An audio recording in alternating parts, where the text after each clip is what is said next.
Bismillahirrahmanirrahim. Assalamualaikum warahmatullahi wabarakatuh. Dan salam sejahtera. Segala penghargaan buat Tuan Pengerusi Majlis, barisan penahakim yang arif lagi bijaksana, tif-tif kehormat, paragu, rakan-rakan peserta, seterusnya hadirin yang saya muliakan.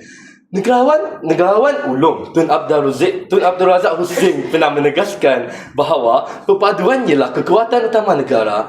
Bertepatan dengan semangat itu, rukun negara diisytiharkan pada 1970 sebagai ideologi kebangsaan bagi menyatukan rakyat selepas negara melalui detik hitam perpecahan. Lebih 5 dekad telah berlalu, namun persoalannya, adakah 5 prinsip itu sekadar menjadi lafaz di bibir atau benar-benar hidup dalam jiwa kita? Maka dengan penuh keyakinan saya berdiri di pentas ini untuk menegaskan bahawa penghayatan prinsip-prinsip rukun negara merupakan kunci utama bersama membina negara bangsa yang bersatu, berdaulat dan sejahtera. Hadirin sekalian, pragmatis saya yang pertama, kepercayaan kepada Tuhan membentuk masyarakat yang berintegriti. Kepercayaan kepada Tuhan merupakan prinsip pertama rukun negara, kerana pembinaan seseorang negara mestilah bermula dengan pembinaan insan. Selaras dengan perkara 3 dan perkara 11 Perlembagaan Persekutuan, Malaysia mengiktiraf Islam sebagai agama persekutuan, di samping menjamin kebebasan setiap rakyat untuk menganut dan mengamalkan agama masing-masing. Peruntukan ini membuktikan bahawa negara kita dibina atas asas hormat terhadap kepelbagaian kepercayaan.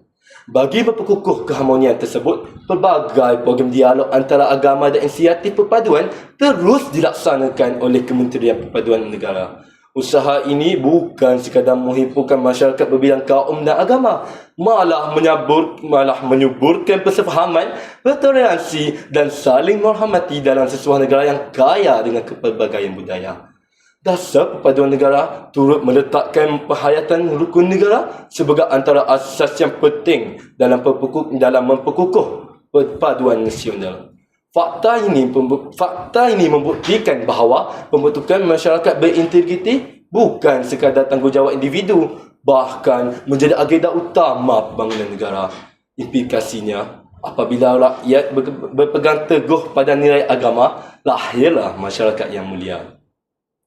Hadirin yang saya hormati, pragmatis saya yang kedua, kesetiaan kepada raja dan negara memperkukuh kedaulatan negara bangsa. Institusi Raja Berperlembagaan merupakan lambang perpaduan dan kesinambungan negara. Selaras dengan perkara 32 Perlembagaan Persekutuan, yang di-Pertuan Agong ialah ketua utama negara yang menaungi seluruh rakyat Malaysia tanpa mengira kaum, agama dan keturunan. Oleh itu, kesetiaan kepada raja dan negara merupakan asas kepada kestabilan serta keharmonian negara. Semangat patriotisme dapat diterjemahkan melalui penghormatan kepada jalur gemilang, penghayatan lagu negaraku dan penyertaan dalam sebutan Hari Kebangsaan. Namun, dalam era digital hari ini, kesetiaan kepada negara turut diuji melalui penyebaran berita palsu, fitnah dan provokasi yang boleh memecah belahkan masyarakat.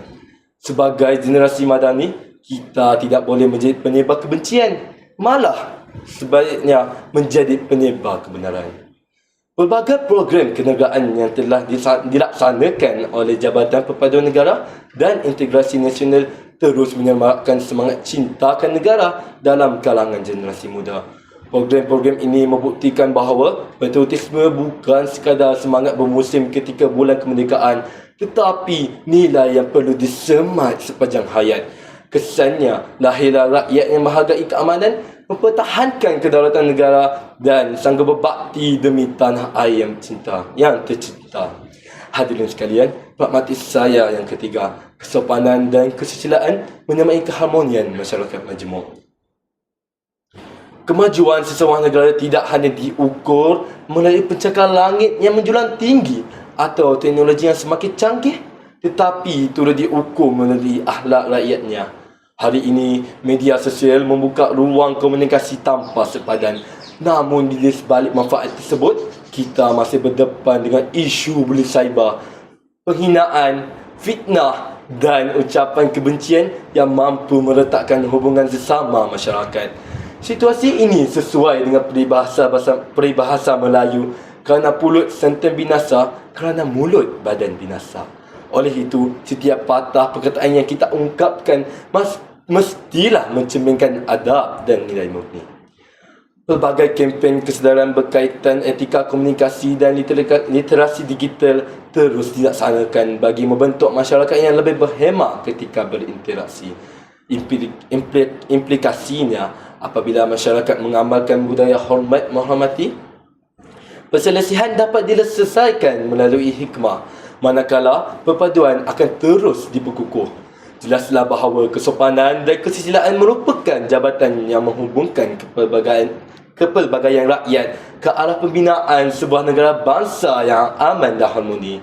Hadirin sekalian, kesimpulannya, pembinaan negara bangsa bukanlah tugas pemimpin semata-mata, tetapi amanah seluruh rakyat Malaysia. Kepercayaan kepada Tuhan melahirkan rakyat yang berintegriti. Kesetiaan kepada raja dan negara mempertahankan kedaulatan tanah air. Manakala kesopanan dan kesusilaan menyatukan masyarakat yang berbilang bangsa dan budaya. Marilah kita menjadikan rukun negara bukan sekadar iklan yang dilafazkan pada setiap perhimpunan, tetapi kompas yang memandu setiap tindakan kita. Andai prinsip-prinsip ini terus subur dalam jiwa rakyat, saya yakin Malaysia bukan sahaja akan dikenali sebagai sebuah negara yang maju, malah sebagai sebuah negara bangsa yang bersatu, berakhlak dan disegani dunia. Sekian, wabillahi taufiq wal hidayah. Wassalamualaikum warahmatullahi wabarakatuh.